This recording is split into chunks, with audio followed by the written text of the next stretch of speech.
नमस्कार, news capital express देख रहे हैं आप। मैं हूं आपके साथ गुंजन। बुलेटिन की शुरुआत करेंगे बड़ी खबर के साथ। बाबा साहब अम्बेडकर की पुण्यतिथि के अवसर पर पूर्व विधायक पीसी शर्मा ने बोर्ड ऑफिस चौराहे पहुंचकर उनकी प्रतिमा पर पुष्पांजलि अर्पित कर श्रद्धांजलि दी।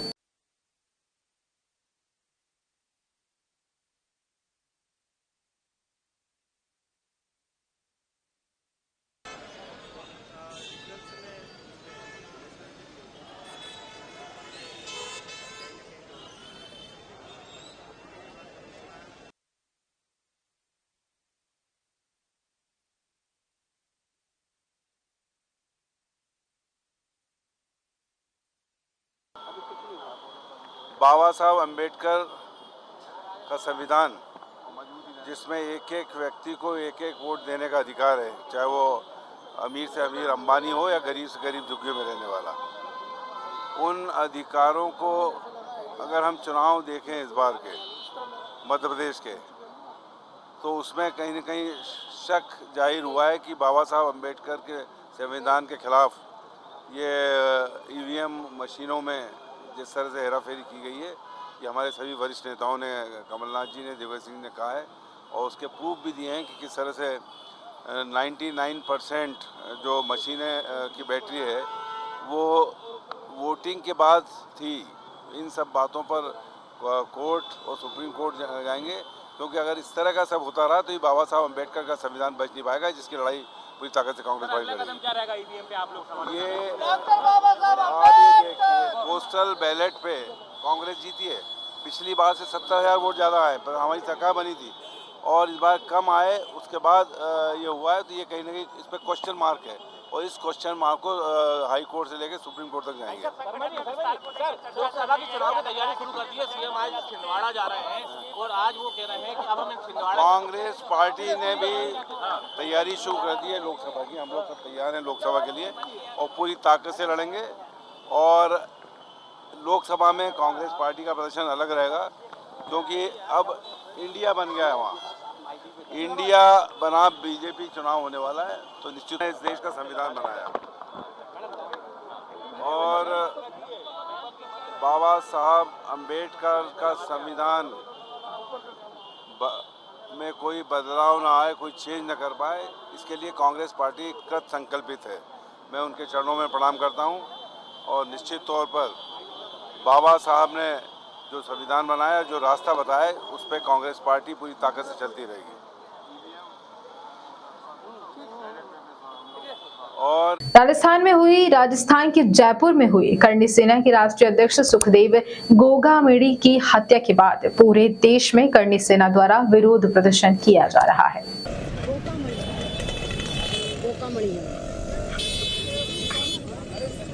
हाँ सर। राजा के सम्मान में, राजा के सम्मान में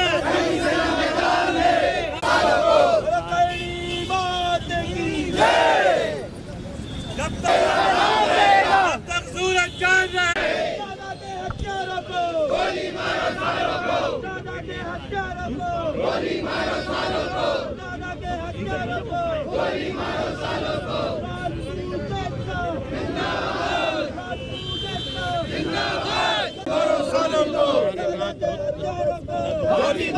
सीधी और स्पष्ट मांग है कि जो भी इस हत्या के दोषी हैं उनका इनकाउंटर होना चाहिए। यदि शासन प्रशासन इसमें नाकाम होता है तो वो हमें बोले, हम गोली का जवाब गोली से देंगे, इंसाफ हम लेके रहेंगे। नाम बता दीजिए, क्या कार्रवाई की मांग चाहते हैं, क्या न्याय मांगते हैं? मैं डॉक्टर नटवर सिंह परमार, जिला अध्यक्ष राष्ट्रीय राजपूत करणी सेना, दोषियों का इनकाउंटर की हम मांग करते हैं। यदि जयपुर का, राजस्थान का शासन प्रशासन नाकाम होता है तो वो बता दें, हम स्वयं गोली का बदला गोली से लेने के लिए तैयार हैं। हम कानून का इंतजार कर रहे हैं। कानून यदि हमारा साथ नहीं देता है तो हम कानून हाथ में लेने के लिए मजबूर होंगे और इसका पूरा दोष राजस्थान प्रशासन को जाएगा। शासन प्रशासन दोनों भागीदारी है। महापौर मालती राय ने लोक अदालत को लेकर कहा कि नगर निगम संपत्ति का नहीं लेगी तो लोगों को सुविधा कैसे देगी। वहीं कहा कि 9 तारीख से लोक अदालत शुरू होगी। आगे विचार करेंगे, उस पर विचार करेंगे नगर निगम अधिकारियों के साथ बैठकर, और कचरा उठाने के लिए भी हम चर्चा करेंगे।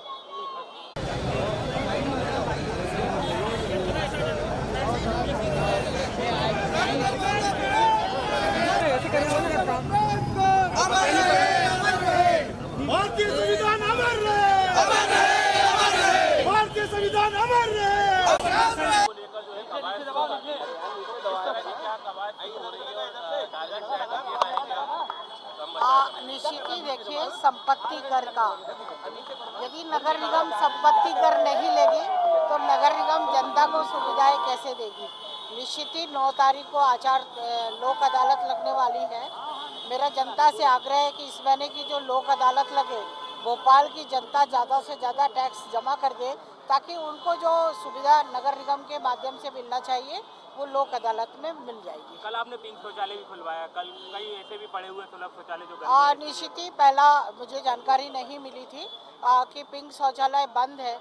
जैसे ही जानकारी मिली, आचार संहिता खत्म हुई, उसको सबसे पहले जाकर, क्योंकि हम जनप्रतिनिधि जनता को सुविधा देने के लिए काम करते हैं और जनता को सुविधा नहीं मिल रही थी, इसलिए जाकर तत्काल उस शौचालय को खुलवाया और उस पर महिला कर्मचारी को बिठा लाए ताकि हमारी महिलाएं जो मार्केट में आ रही हैं उनको हम सुविधा दे सकें। लिंक रोड एक नंबर में जो अभी 5-6 दिन पहले एक्सीडेंट हुआ था और उस एक्सीडेंट में 2 लोगों की डेथ हुई थी, उसी समय हमने विचार कर लिया था कि आचार संहिता खुलने के बाद में सबसे पहले लिंक रोड को व्यवस्थित करवाएंगे और अभी हमने नगर निगम कर्मचारियों के साथ, ट्रैफिक पुलिस के साथ में आकर कल वहाँ विचार विमर्श करके और रोड जो लोग स्पीड में आते हैं वो स्पीड कम करने के लिए जो रोडम लगते हैं वो लगवाकर और कलर करवाकर, वहाँ पर जो वाइट कलर होता है वो कलर करवाकर लोगों को ये आग्रह करेंगे कि अब यहाँ से स्पीड कम में जब जाएंगे तो ये दुर्घटनाएं बच सकती हैं। कि बाबा साहेब अम्बेडकर के जो अधूरे काम हैं, जो उनका अधूरा मिशन है, जब तक मिशन को हम पूरा नहीं कर देते हैं तब तक हम चैन का जीवन नहीं जिएंगे। ये हमारा संकल्प है। इसके लिए आज हम लोगों ने पुष्पांजलि, श्रद्धांजलि बाबा साहेब अम्बेडकर को दी है और बाबा साहेब अम्बेडकर की ही एक सत्य है। यार क्या कर रहा है यार भाई यार। पूरे धरती पर 200 देशों में ये स्वीकार किया है कि अगर कोई बुद्धिमान विद्वान पर्सनैलिटी भारत में पैदा हुई है वो डॉक्टर BR अम्बेडकर हैं। उन्होंने ही सिर्फ एक बात कही है पूरी धरती पर कि एक आदमी, एक कीमत, एक वोट होना चाहिए। 1 मैन 1 वोट 1 वैल्यू। 1 वैल्यू की बात जो कही है, चाहे ऊंचा हो चाहे नीचा हो, सभी बराबर हों, ये बात सिर्फ बाबा साहेब अम्बेडकर ने कही है और बाबा साहेब अम्बेडकर की बात को पूरा दुनिया स्वीकार कर रहा है। दुख की बात ये है भारत की कुछ तथाकथित सरकारें उसको स्वीकार नहीं कर रही हैं। तो इसलिए हम लोग बाबा साहेब अम्बेडकर के अनुयायी हैं। हम लोग प्रतिज्ञा करते हैं कि बाबा साहेब अम्बेडकर का जो अधूरा सपना है बराबरी का, जब तक इसको पूरा नहीं कर देंगे तब तक हम चैन से बैठने वाले नहीं हैं। यही मैं बात कहने के लिए आया हूँ। श्रद्धांजलि मैंने अर्पित की है। सभी को धन्यवाद। सर नरोत्तम मिश्रा जी बोल रहा है कि मेरी जीत से ज़्यादा मेरी हार पर ज़्यादा चर्चा हो रही है प्रदेश में। उनकी हार पे चर्चा ज़्यादा हो रही है, उनको ये मुबारक है। हम तो ये चाहते हैं कि उनकी हार पर ही चर्चा हमेशा होती रहे। मैं तो ऐसी सोचता हूँ। ईवीएम को लेकर सुप्रीम कोर्ट जाएगी कांग्रेस। ईवीएम, दरअसल ईवीएम में मैं ये कहना चाहूँगा कि हम बैलेट पेपर में 230 सीटों में से 199 यानी 199 कांग्रेस जीती है और 231 सीटें सिर्फ बीजेपी जीती है बैलेट पेपर में। तो मैं ये कहना चाहता हूँ कि वहीं ईवीएम बेईमान है। ईवीएम को हमें कोर्ट में चैलेंज करना चाहिए। में जीती ईवीएम बेईमान नहीं है मतलब? नहीं, देखिए, जो कांग्रेस जैसी पार्टी उस पार्टी के हाथ में से सत्ता छीन रहा हो कोई, वो इतना नादान नहीं हो सकता, इतना सीधा सीधा नहीं हो सकता।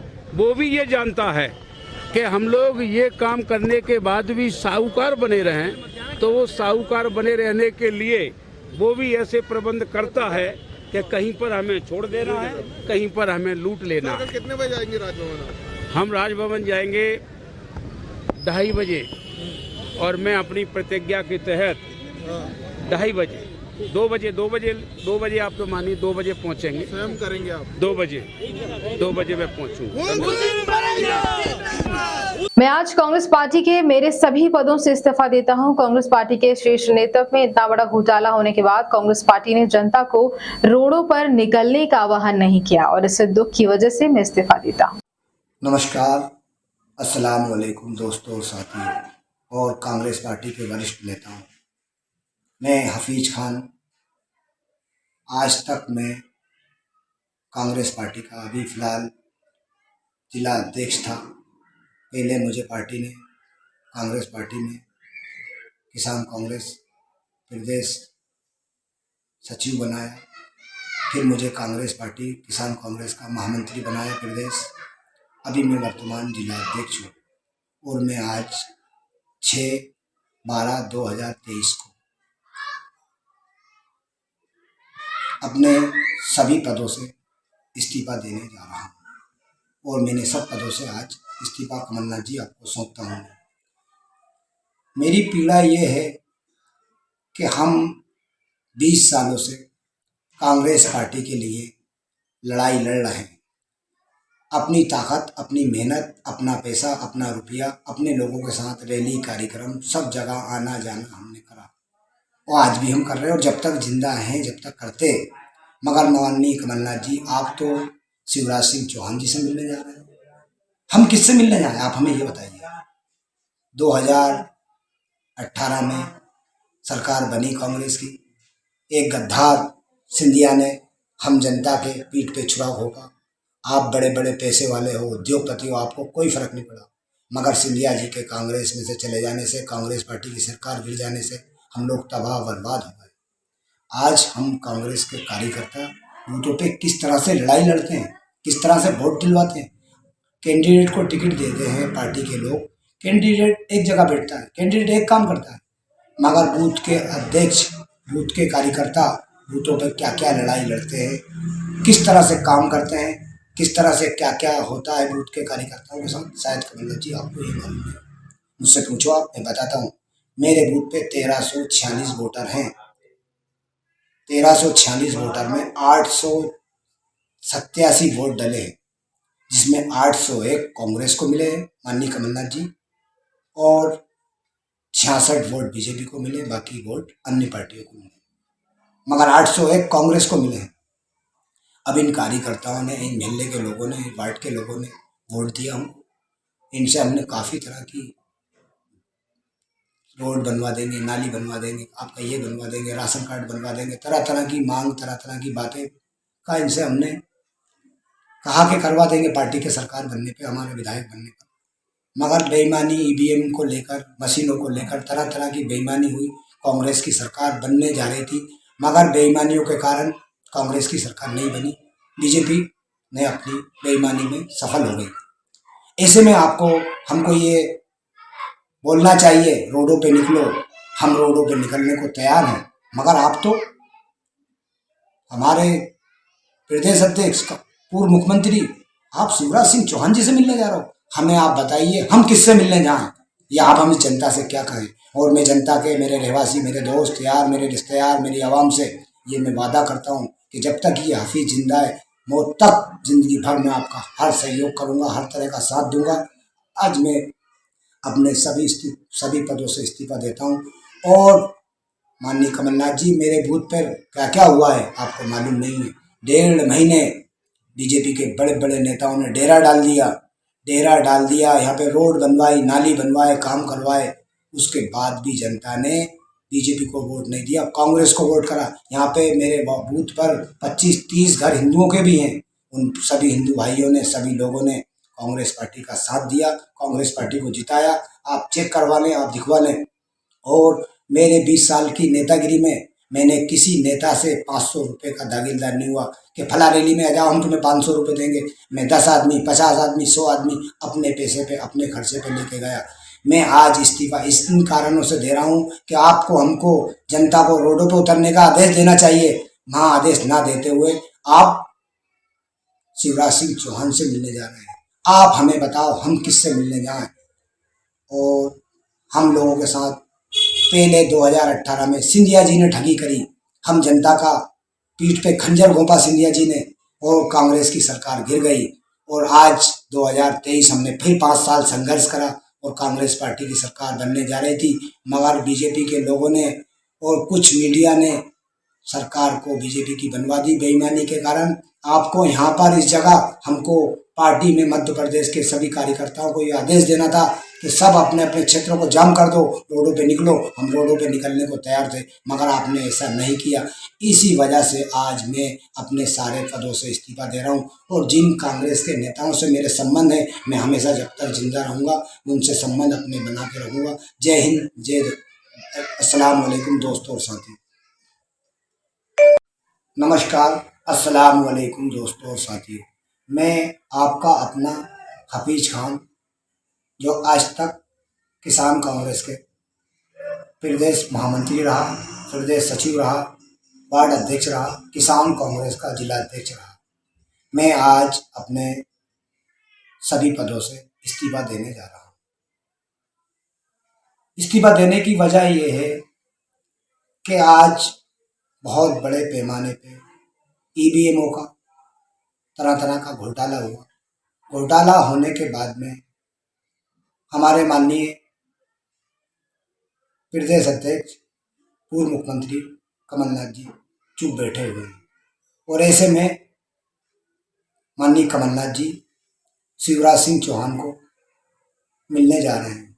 आज हम कांग्रेस के कार्यकर्ता जो बूथों पे तरह तरह की लड़ाई लड़ते हैं, 5 साल संघर्ष करते हैं, थाने जाते हैं, लाठियां खाते हैं, हम तो आज भी लाठी डंडे खाने को तैयार है। माननीय कमलनाथ जी, आप हमें आदेश तो दो, आप रोडों पे निकलो, रोडों पे निकलने का आह्वान करो। जिस तरह से धांधली बेईमानी घोटाला हुआ है, ये तो हम लोगों का जीवन बर्बाद हो गया साहब। पहले तो एक साहब ने कांग्रेस पार्टी को छोड़कर चले गए, सिंधिया जी, जो मध्य प्रदेश के लाखों कार्यकर्ताओं के, जिनने उन कार्यकर्ताओं के पीठ पे खंजर घोंप दिया। इसमें आप बड़े नेताओं का कुछ नहीं हुआ। हम छोटे मोटे कार्यकर्ता जो बूथों पे रहते हैं, बूथों पे लड़ाई लड़ते हैं, बूथों पे वोट डलवाते हैं, हमारे साथ क्या क्या होता है बूथों पे आपको जानकारी है? आपने हमसे पूछा? नहीं पूछा। मेरे बूथ पर 1346 मत हैं। 1346 में 887 वोट डले। 887 वोट में 801 वोट कांग्रेस को मिले माननीय कमलनाथ जी, 66 वोट बीजेपी को मिले। यहाँ पे बीजेपी के नेताओं ने डेरा डाल रखा, 1.5 महीने पड़े रहे, यहाँ रोड बनवाए, नालियां बनवाई, सब कुछ करवाया, मगर जनता ने कांग्रेस पार्टी का साथ दिया।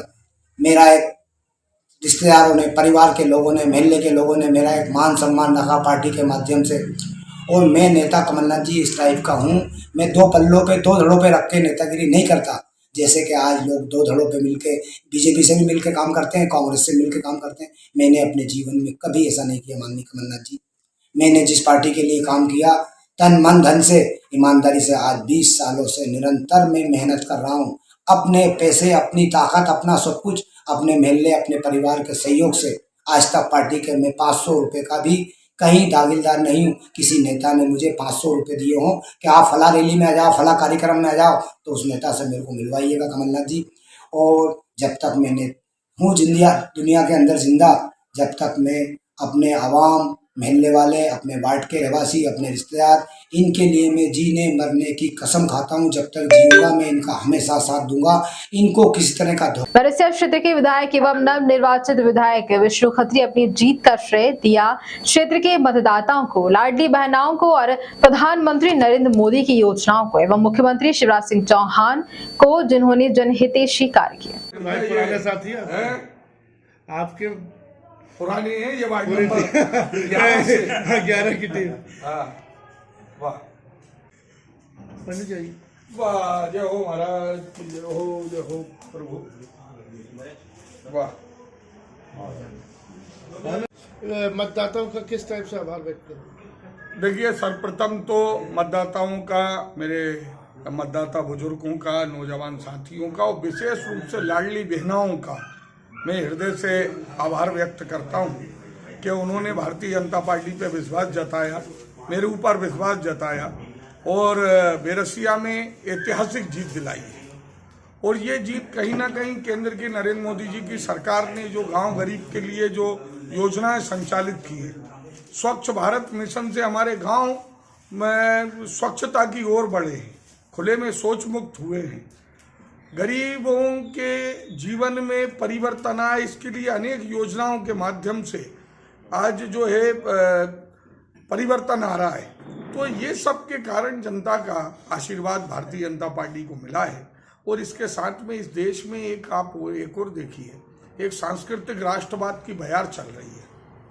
आज प्रभु श्री राम की जन्मभूमि पर मंदिर निर्माण का मार्ग प्रशस्त हुआ है, धारा 370 हटी है, महाकाल लोक बना है, बाबा विश्वनाथ की नगरी में कॉरिडोर बना है, बाबा ज्ञान वापी जो है को पुनः जो है बाबा विश्वनाथ का स्थल बनने की दिशा में प्रयत्न हो रहे हैं, कृष्ण जन्मभूमि की मुक्ति का आशा सनातनियों की प्रारंभ हुई है।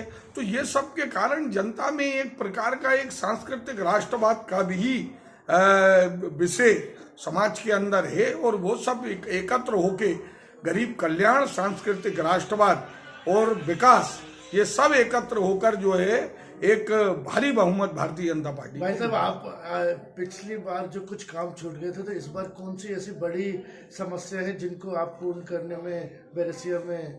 देखिए, बैरसिया में हमारे लिए जो मैंने 21 सूत्रीय अपना एक एजेंडा बनाया है, उसमें भोपाल बैरसिया रोड, ये 4 लेन हो, हमारी जो नल जल योजनाएं हैं वे निर्बाध चलें, क्योंकि कई स्थानों पर वहाँ ट्यूबवेल में 12 महीने पानी नहीं रहता है, गर्मी में जहाँ पानी की सर्वाधिक आवश्यकता है उसी समय वाटर लेवल कम हो जाता है, तो वे निर्बाध चलें। जो हमारे असिंचित क्षेत्र हैं किसानों के, वे सिंचित हों, साथ में महाहरसिद्धि लोग, बरखेड़ी देव में परिक्रमा पथ, ऐसे अनेक ऐसे विषय हैं, औद्योगिक क्षेत्र में इकाइयाँ और अन्य जिसके अंदर की हमारे कार्य योजना में है वो, और उस पर हम काम करने वाले हैं। बहुत बहुत धन्यवाद जी। आइए।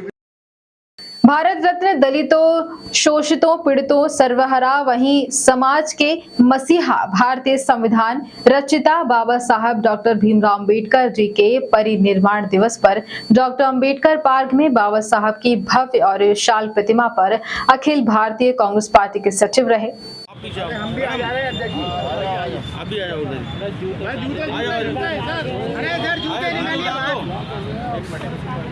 जूते इधर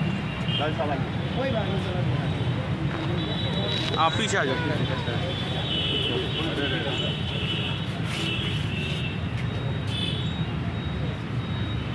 जब तक सूरज चांद रहेगा, जब तक सूरज चांद रहेगा, जब तक सूरज चांद रहेगा, संविधान रचयिता अमर रहे, बाबा साहब अमर रहे, बाबा साहब अमर रहे।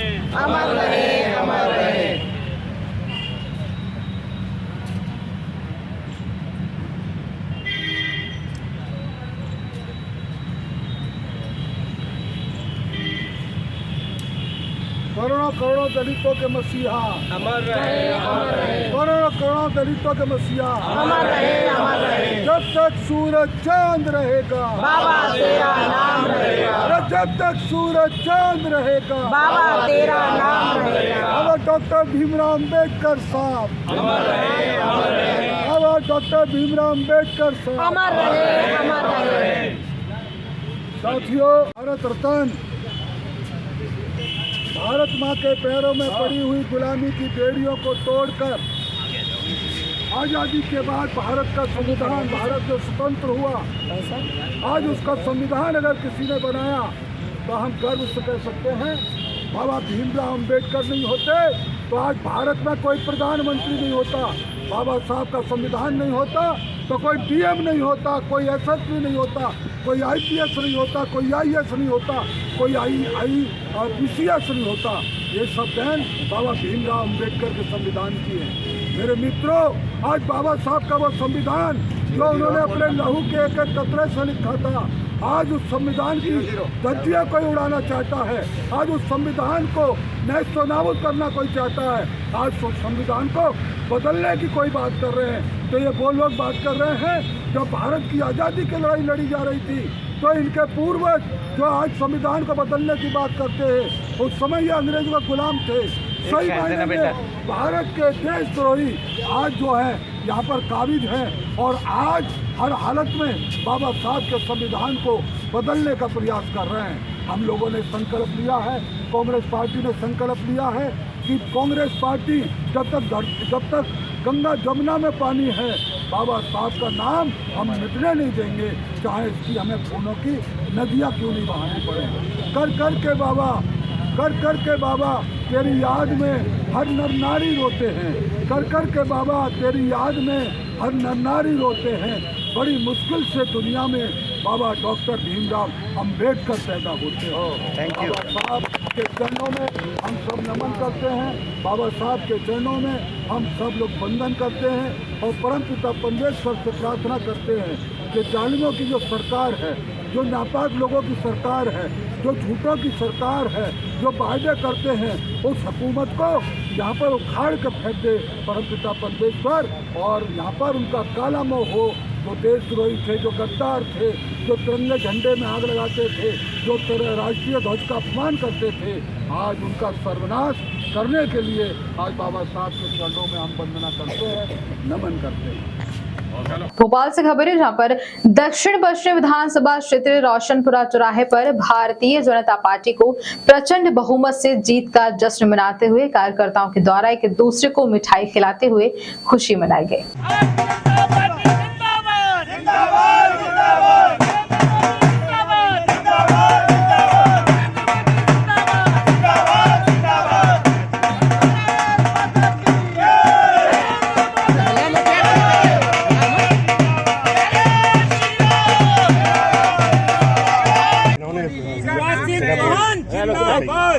लाडली बहनों ने जो सहयोग दिया है हमारे भाई साहब शिवराज सिंह चौहान जी को, हम चाहते हैं कि वो हमारा ऐसा ही साथ देते रहे। हम उनके सदा साथ में ही रहेंगे और हमेशा ही रहेंगे, और आने वाली विधायक के जब भी चुनाव आएंगे हम उनको ही अपना भैया बनाएंगे और उनको ही वोट देंगे।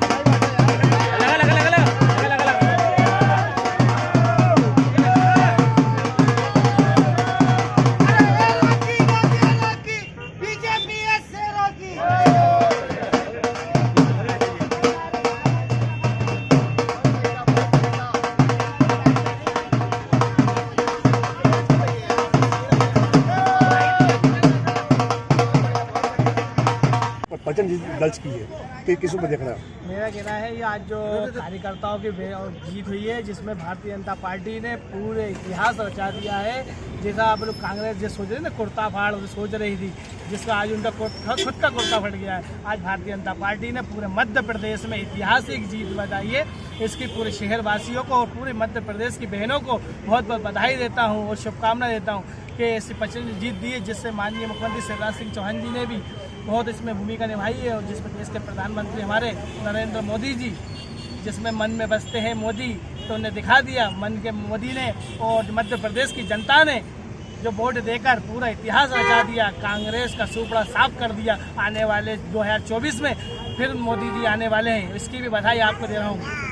और महिलाओं का बड़ा योगदान रहा है, लाडली बहनों ने बहुत बढ़ चढ़ के वोटिंग करी है इसमें मध्य प्रदेश में, उसकी बम्पर जीत हुई है। और हमारे दक्षिण पश्चिम के लोकप्रिय प्रत्याशी माननीय भगवान दास सतवानी जी ने इस बार दक्षिण पश्चिम के पूरे कार्यकर्ताओं का मन जीता, और दक्षिण पश्चिम में उनने कमल का फूल खिलाकर एक इतिहास बना दिया कि दक्षिण पश्चिम में नए कार्यकर्ताओं को ऊर्जामान बनाकर उनने सभी भारतीय जनता पार्टी के कार्यकर्ताओं को तो पुनः ताकतवर बनाकर दक्षिण पश्चिम में विकास की गंगा बहाने के लिए उनको लाया है। माननीय शिवराज सिंह चौहान जी का बहुत बहुत धन्यवाद करता हूँ, और नरेंद्र मोदी जिंदाबाद।